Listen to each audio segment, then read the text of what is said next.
श्री स्वामी समर्थ जय जय स्वामी समर्थ श्री स्वामी समर्थ महाराज की जय। माझ्या सर्व स्वामी भक्तांचं आपल्या व्हिडिओमध्ये खूप खूप स्वागत आहे। कसं सर्वजण निश्चित मजेत असाल, असेच मजेत राहा।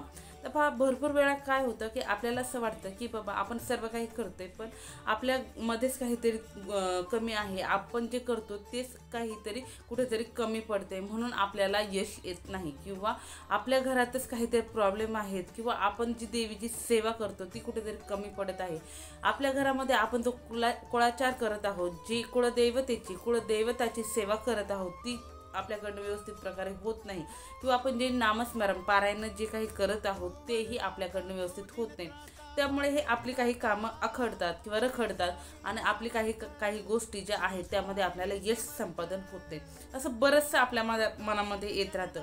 आपण भरपूर वेळा प्रत्येक देवाला नवस करतो।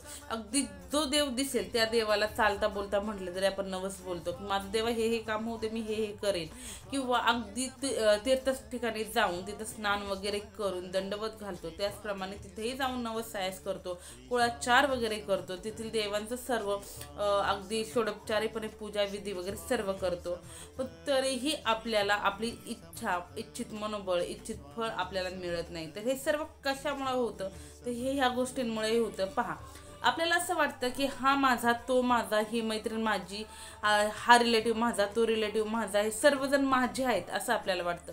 का तर सर्वजण आपल्याला हसून बोलतात, सर्वजण आपल्याबरोबर हसून खेळून राहतात, म्हणून आपल्याला वाटतं की सर्वजण माझे आहेत। पण काही व्यक्तींचा स्वभाव कसा असतो, फटकळ स्वभाव म्हणतात, आमच्याकडे म्हणतात फटकळ स्वभाव, म्हणजे डायरेक्ट बोलणारा, एखादी गोष्ट नाही पटली तर डायरेक्ट जिथल्या तिथं क्लिअर करणारा असा स्वभाव असतो। ही लोक कधीही अतिउत्तम असतात, कधीही चांगली असतात, कारण त्यांना जी गोष्ट बोलत नाही ती तोंडावर बोलतात, मागं पुढं बोलत नाहीत। काही लोक अशी असतात की आपल्याबरोबर इतकं हसून खेळून बोलणार, इतकं छान बोलणार की आपल्याला वाटणार अरे हा तर माझ्याविषयी किती छान आहे, ही तर माझ्याविषयी किती छान आहे, ही खरंच माझी पक्की मैत्रीण आहे, हा रिलेटिव्ह माझा खरंच खूप छान आहे। पण ज्यावेळेस आपण नसतो त्यावेळेस आपली निंदा नालस्ती करतात। अशी लोक खूप घातक असतात, ह्या लोकांपासून तर विशेष करून सावध राहायचं असतं। यांना म्हणतात गोड बोली आणि खोडमोडी, अशी ही लोक असतात। काही लोक तर अशी असतात की अगदी दुधात साखर जशी विरघळून जाते अशी आपल्यामध्ये विरघळून जातात। आपल्याला असं वाटतं का बाबा हे म्हणजे माझं सर्वस्व आहे, असं आपल्याला ती लोक वाटतात। पण हीच लोक ज्यावेळेस आपली प्रगती होते, ज्यावेळेस आपण यशाच्या मार्गावर चाललेलो असतो, ज्यावेळेस आपलं सर्व काही छान चालू असतं, त्यावेळेस ह्या लोकांच्या पोटात दुखतं असं म्हणायला हरकत नाही।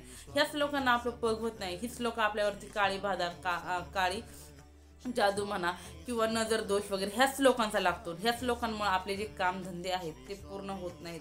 ही लोक, यांना आपली प्रगती देखवत नाही आणि आपल्याला कळतही नाही की ह्या लोकांनी आपल्याला काहीतरी काळी बाधा, यांचीच नजर दोष वगैरे लागलेले आहे किंवा यांचीच नजर वाईट, ज्यांची नजर आहे यांचा वाईट दोष आहे, हो आपल्याला लागलेला आहे, हे आपल्याला कळतही नाही। कसं कळणार? का तर ती लोक आपल्यामध्ये एकदम मिक्सअप झालेले असतात, हसून खेळून आपल्याबरोबर बोलला असं असतात। पण हे सर्व होऊ नये यासाठी मी तुम्हाला अगदी साधा सोपा असा उपाय सांगणार आहे। फक्त 3 मंगळवार तुम्हाला हा उपाय करायचा आहे। कोणतीही वाईट बाधा असू द्या, कोणतीही वाईट नजर असू द्या, कोणतीही काळी शक्ती असू द्या, कितीही बलवंत पठ्ठ्या असू द्या, किती बलवंत महिला असू द्या, कोणीही तुम्हाला काळी बाधा, काळी जादू केलेली असू द्या, पण त्यांची काळी बाधा, काळी जादू नाही चालणार असा हा साधा सोपा मी उपाय सांगणार आहे। फक्त 3 मंगळवार करायचा आहे। अगदी तुमच्याकडे जे साहित्य घरामध्ये सहजरित्या मिळून जाईल अशा साहित्याचा उपाय आहे। अगदी साधा सोपा आहे, कोणीही करू शकतं, महिला पुरुष कोणीही हा उपाय करू शकतो, असा हा उपाय सांगणार आहे। तत्पूर्वी जे कोणी आपल्या चॅनलवरती नवीन असाल, अजून चॅनलला सबस्क्राईब केलं नसेल, चॅनलला सबस्क्राईब करा, बेल आयकॉन ऑन करा, जेणेकरून छान व्हिडिओ अगदी सोपे तुमच्यापर्यंत येतील आणि तुमच्या जीवनाचे सोनं झाल्याशिवाय राहणार नाही। खूप छोटे मोठे उपाय सांगणार आहेत।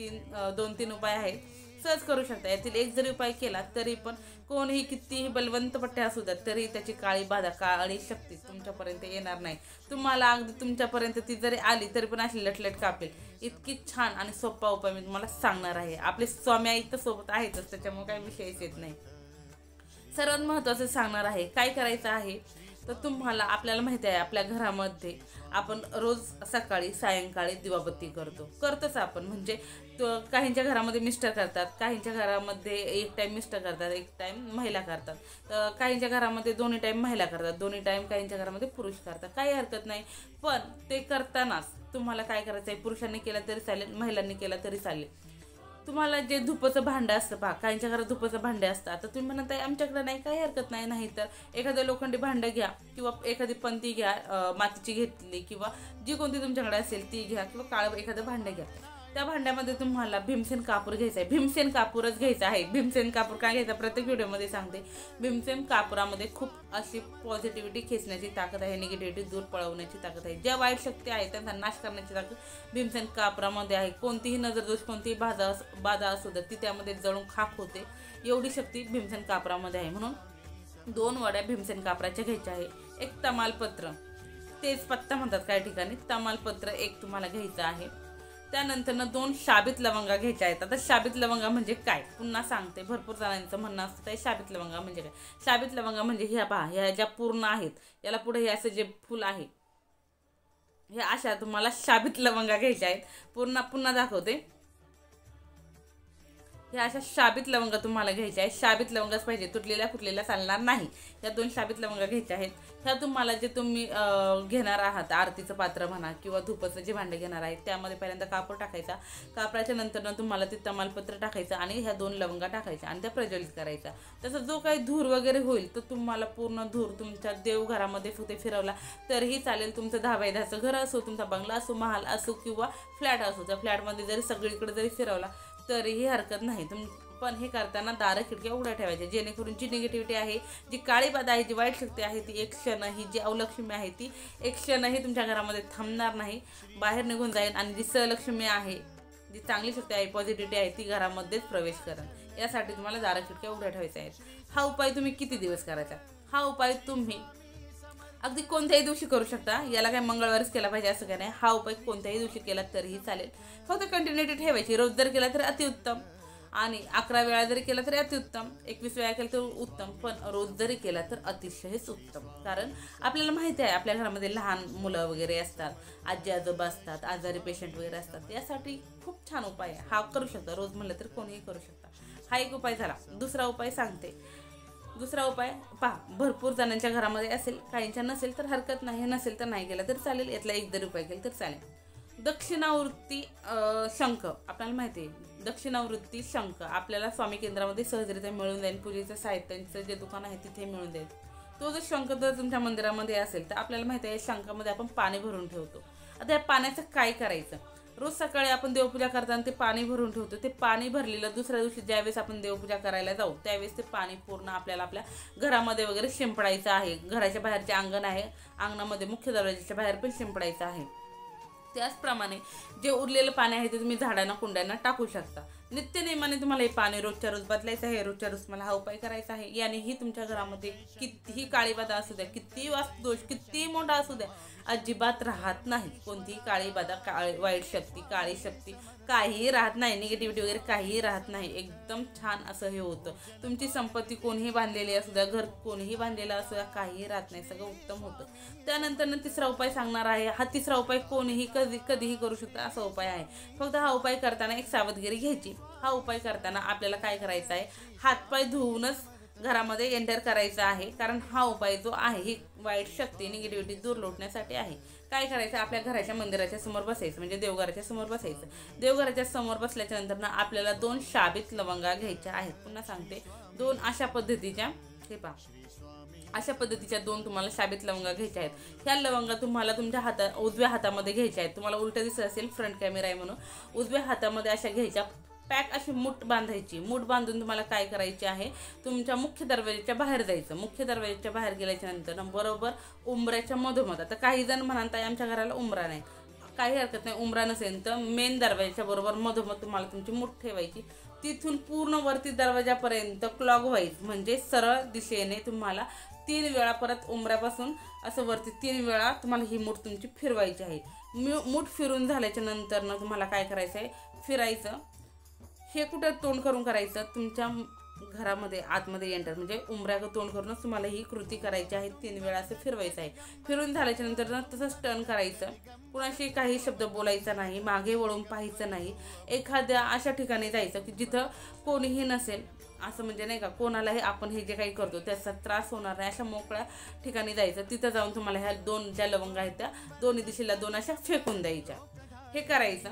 हे करून झाल्याच्या नंतर ना तिथून परत निघायचं, मागे वळून पाहायचं नाही. कोणीही भेटलं, कितीही मैत्रीण कोणीही भेटलं, फोन जरी आला, फोन घरीच ठेवून जा, स्विच ऑफ वगैरे करून फोनही उचलायचा नाही, कोणाबरोबर बोलायचंही नाही. ते झाल्याच्या नंतर ना बाहेरच हातपाय वगैरे स्वच्छ धुवायचे. त्यासाठी सांगितलं बाहेर जग भरून पाणी ठेवायचं. तर आता तुम्ही म्हणत आहे आम्ही सोसायटीमध्ये राहतो, मग कसं? मग पार्किंगमध्ये जग घेऊन जायचं किंवा बकेट घेऊन जायची, पार्किंगमध्ये हातपाय वगैरे स्वच्छ धुवून मग घरामध्ये एंटर करायचे. एंटर केल्याच्या नंतर ना तरीही कुणाबरोबर बोलायचं नाही, हातपाय वगैरे स्वच्छ धुवायचे, चूळ वगैरे भरायची आणि त्यानंतर मग तुम्ही कुणाबरोबर बोलू वगैरे शकता. त्यानंतर तुमचे नित्यकर्म जे काय आहे ते आटपू शकता. आणि हे सगळं झाल्याच्या नंतर ना हात जोडून काहीही बोलायची गरज नाही, काहीही बोलायची गरज नाही. हा जो लास्टचा उपाय मी सांगितला 3 वेळा फिरवायचा तुम्हाला लवंगांचा, हा उपाय तुम्ही 3 मंगळवार करा. फक्त 3 मंगळवार करा. कोणत्याही मंगळवारपासून केला तरीही हरकत नाही. फक्त महिलांनी ज्यावेळेस विटाळ असेल, सुतक असेल, मासिक धर्म असेल ते मंगळवार सोडायचे, त्याच्या पुढचे मंगळवार पकडायचे. एवढेही खबरदारी घ्यायची. ज्यावेळेस मासिक धर्म, सुतक आणि विटाळ असेल त्यावेळेस हा उपाय करायचा नाही. हा उपाय महिलाही करू शकतात, पुरुषही करू शकतात, कोणीही करू शकतात. फक्त स्किप करायचा नाही. प्रत्येक मंगळवारी तुम्हाला हा उपाय करायचा आहे. पहा, काही नाही, अगदी साधा सोपा उपाय आहे. पण कितीही बलवंत पठ्ठ्या असू द्या, कितीही बलवंत पठ्ठी असू द्या, कोणीही तुम्हाला नजरबाधा, काळी पिळा केलेली असू द्या, काही कुणाचं चालणार नाही. ती व्यक्ती अगदी तुमच्या घरात जवळ जरी आली तरी तिची कितीही वाईट शक्ती तुझ्याकडे असू द्या, किती प्रभाव असू द्या, पण काही चालणार नाही. हा एकदम साधा सोपा असा उपाय होते. 3 उपाय सांगितले, 3 मधले तुम्ही आलाचा जरी उपाय केला तरी अतिशय उत्तम. तुमच्या घरात जी अवलक्ष्मी आहे ती अवलक्ष्मी राहणार नाही, जी निगेटिव्हिटी आहे ती राहणार नाही. याच्यासाठीच आपल्याला जाताना बाहेर जाताना कुणाबरोबर बोलायचं नाही, मागं वळून पाहायचं नाही. का तर आपण ती निगेटिव्हिटी ह्या लवंगांमध्ये घेऊन चाललेलो असतो. कारण लवंग ही निगेटिव्हिटी, काळी बाधा शोषण्याचं काम, आकर्षित करण्याचं काम करते, आपल्या सर्वांना माहिती आहे. म्हणून आपण ते आपल्या उंबऱ्यावरून ओवाळून घेत असतो, जेणेकरून जी काही निगेटिव्हिटी आहे, अवलक्ष्मी आहे, ते आपल्या घरातून बाहेर जावी, काळी बाधा बाहेर जावी आणि आपल्या घरामध्ये फक्त प्रसन्न, सुखाचं, समाधानाचं, आनंदाचं वातावरण व्हावं, आपल्या सर्व इच्छा आकांक्षा पूर्ण व्हाव्यात. यासाठी आपल्याला हे उपाय करायचे आहेत. पहा, उपाय यासाठी करायचे आहेत की आपल्याला आपल्या कर्माबरोबर भक्तीची साथ मिळावी, आपल्या नशिबाने आपल्याला साथ द्यावी. जे काही वाईट दोष आहेत ते आपल्या जवळ येऊ नयेत यासाठी करायचे. पण हे करताना आपल्याला आपले कर्मही करायचे आहेत. नाही तर तुम्ही म्हणाल ताई सुद्धा उपाय केल्याने सगळं होतं, नाही. आपल्याला कर्म तर करावेच लागणार आहे. कर्माशिवाय पर्याय नाही. जन्माला आलोय म्हणल्यावरती काहीतरी करूनच जायचं आहे. कर्म तर करावे लागणार आहे. पण ते छोटे मोठे उपाय केले तर रस्ता चालणं सोपं होतं. चला, तर व्हिडिओ कसा वाटला कमेंटमध्ये नक्की सांगा. अगदी छोटीशी माहिती होती पण खूप महत्त्वाची होती. झालेली सेवा स्वामींचरणी रुजू. श्री स्वामी समर्थ. जे जे स्वामी समर्थ. श्री स्वामी समर्थ महाराज की जय.